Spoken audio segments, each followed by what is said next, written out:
Casey Tim was an old ranch boy that drank heavy, rolled outfit after outfit after outfit came out. Tough. I'll never forget the first wedding I did. We had a roll of Harleys for the aisle. The girl wanted to wear a black dress, but her mama wouldn't let her. Anyway, I did this wedding. The best man was in his best T-shirt I think he ever had. My friend was getting married. They asked me to do it. They were pregnant. I decided to do it.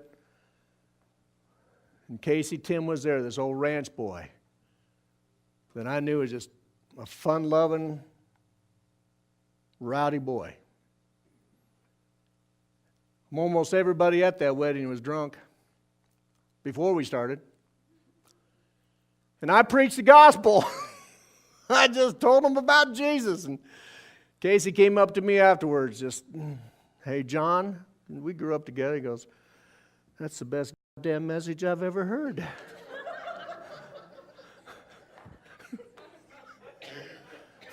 I'm just quoting, so don't get upset. And I go, well, thank you, Casey. That's a real compliment. And then he goes, I'm going to get my kids and I'm going to get them in church and get a little religion in them. And I'll never forget it. I looked at him straight in the eye. I had to sober him up some because I looked pretty stern. I got the Williamson evil eye out.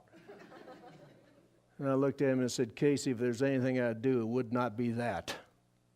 And walked away. I glanced over my shoulder and he was sitting there going, what did he just say?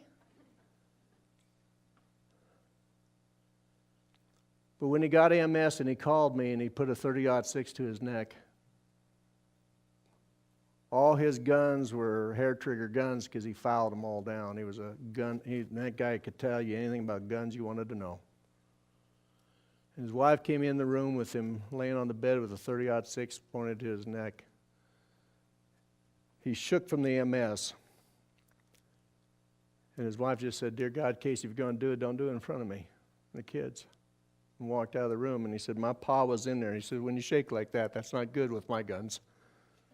He said, finally pulled my finger out and cried, and he said, I'm calling you, I need help. And I said, all I got is Jesus. He said, why do you think I called you? I've been watching you all these years. And he said this to me there.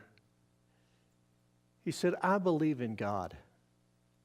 I just had no one to teach me about the Bible, and I didn't know where to go.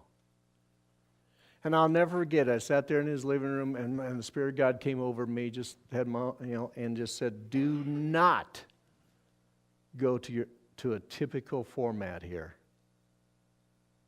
And so I shut up, and I said, what do you want me to do? He said, did you hear what the man said? I said, I heard what the man said. He said he believed in God.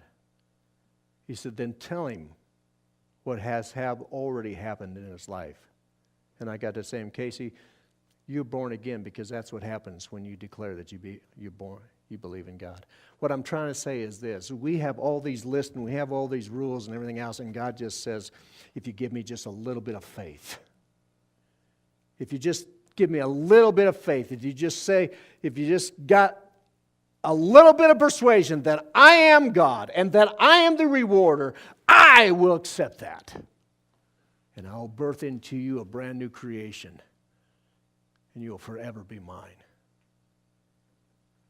You know, folks, that's good news. Some of what we've had has been not so good news. If you do all these things and you keep all this straight, and if you can keep it up forever, then you're going to make it. That wasn't all that great a news. Amen? Because we all tried it and we all failed, and then even now we still struggle with ourselves and we still struggle with our behavior because it doesn't measure up.